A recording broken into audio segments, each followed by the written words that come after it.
మన DNA TV, మన రాష్ట్రం, మన ఛానల్. గౌరవ సభ్యులు అడిగినట్లుగా ఏదైతే ఈ యొక్క యనమదురు డ్రైన్ అనేది ఎర్ర కాలువగా అంటే తెలంగాణలో పుట్టి ఆంధ్రప్రదేశ్ పాతపాడు ఉప్పుటేరు దగ్గర 185 కిలోమీటర్లు ప్రవహించేటువంటి ఈ ఎర్ర కాలువ నందమూరి అక్వడేటు దగ్గర 62 కిలోమీటర్లు ఉప్పుటేరులో కలిసేంత వరకు ఉన్నటువంటి అధ్యక్ష, ఇది పశ్చిమ డెల్టాలోనే ఒక మెయిన్ డ్రైను. ఇది 23,000 క్యూసెక్లకి డిజైన్ చేయడం జరిగింది. అయితే ప్రస్తుతం మరి యొక్క డ్రైన్కి కెపాసిటీని కూడా ఇంకా పెంచాలనేటువంటిది, అదేవిధంగా ఉప్పుటేరుని అభివృద్ధి చేయాలనేటువంటిది, అదేవిధంగా శిథిలా వ్యవస్థలో ఉన్నటువంటి ఇన్లెట్స్ అన్నింటినీ కూడా పునర్నిర్మాణం చేయాలని కూడా ఇరిగేషన్ నుంచి కూడా ఇది ప్రతిపాదన కూడా చేయడం జరిగిందని చెప్పి తెలియజేసుకుంటూ, ఈ రకంగా ఈ యనమదురు డ్రైన్లో మొత్తం 86 ఇన్లెట్స్ ఉంటే అందులో 70 పాక్షికంగా లేదు కానీ లేదా పూర్తిగా శిథిల వ్యవస్థకి చేరుకునేటువంటి పరిస్థితి అధ్యక్ష. ఇది 2007లో గోదావరి మోడరేషన్ డెల్టా సిస్టంలో 111 కోట్ల రూపాయల నిధులు మంజూరు చేసి పనులు ప్రారంభించారు. కానీ కేవలం ఈ పనులన్నీ కూడా పూర్తి కాకుండా అంటే కేవలం 43 కోట్ల రూపాయలు మాత్రమే ఖర్చు అయినటువంటి పరిస్థితి అధ్యక్ష. దానివల్ల ఈ యొక్క ఇన్లెట్ రెగ్యులేటర్స్ కానీ, బ్రిడ్జెస్ కానీ, క్రాస్ రెగ్యులేటర్లు కానీ, టైడల్ బ్యాంక్స్ కానీ ఇవన్నీ కూడా పనులు అర్ధాంతరంగా నిలిచిపోయినటువంటి పరిస్థితి అధ్యక్ష.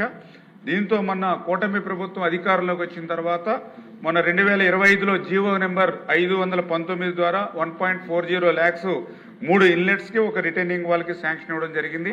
అదేవిధంగా 2025 జీవో నెంబర్ 555 ద్వారా 1.80 lakhs 8 ఇన్లెట్లకి శాంక్షన్ ఇవ్వడం జరిగింది అధ్యక్ష. ఈ పనులన్నీ కూడా పురోగతిలో ఉన్నాయని చెప్పి మీ ద్వారా తెలియజేసుకుంటూ ఉన్నా. ఏదైతే ఈవేళ గౌరవ సభ్యులు కూడా ఈ యొక్క యనమదురు డ్రైన్కి సంబంధించినటువంటి ముంపు సమస్య, అదేవిధంగా ఆయన నియోజకవర్గంలో ఉన్నటువంటి డ్రైన్లు అంటే అడ్డపందికోడి ఇట్లా ఏవైతే ఆయన 4-5 ఎగ్జాంపుల్స్ డ్రైన్స్ కానీ, అదేవిధంగా కెనాల్ సిస్టమ్ కానీ ఇవన్నీ కూడా మళ్ళీ ప్రక్షాళన చేయాలని చెప్పేసి గౌరవ సభ్యులు అడిగినటువంటి విషయం కూడా ఇరిగేషన్ శాఖ కూడా గౌరవ ముఖ్యమంత్రి దృష్టిలో కూడా పెట్టడం జరిగింది అధ్యక్ష.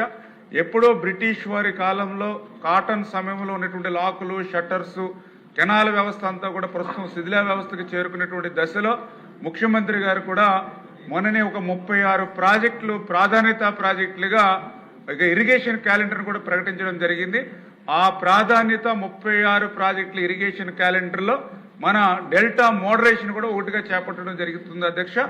దీనికి కూడా మేము ఆల్రెడీ లైడార్ సర్వే 14 కోట్ల రూపాయలు పెట్టి జీవో నెంబర్ 522 ద్వారా ఏరియల్ లైడార్ సర్వే, అదేవిధంగా direct global position system, mathematic survey అంటే ఈ రకంగా ఈ సర్వేల ద్వారా సమగ్రంగా డిపిఆర్ తయారు చేసుకుని అంటే ఉభయ గోదావరి జిల్లాలు అటు తూర్పు ఇటు పశ్చిమ ఉమ్మడి జిల్లాలకు సంబంధించినటువంటి ఈ డ్రైన్స్, కెనాల్స్, లాకులు, షట్టర్స్ ఇవన్నిటికీ కూడా సమగ్రంగా డిపిఆర్ తయారు చేసుకుని ఆ గోదావరి మోడరేషన్ వర్క్స్ని మరి ఒక పట్టాలు ఎక్కించి రేపు 2029 లోపల ఈ 3 సంవత్సరాల్లో ఈ గోదావరి మోడరేషన్ వర్క్స్ కంప్లీట్ చేయాలని, ఈ గోదావరి మోడరేషన్ వర్క్స్లో గౌరవ సభ్యులు చెప్పినటువంటి పనులు కూడా ఇంక్లూడ్ అయ్యేటువంటి విధంగా మేము కూడా దృష్టి పెడతామని చెప్పి మీ ద్వారా తెలియజేసుకుంటున్నాం అధ్యక్ష. ఓకే అండి.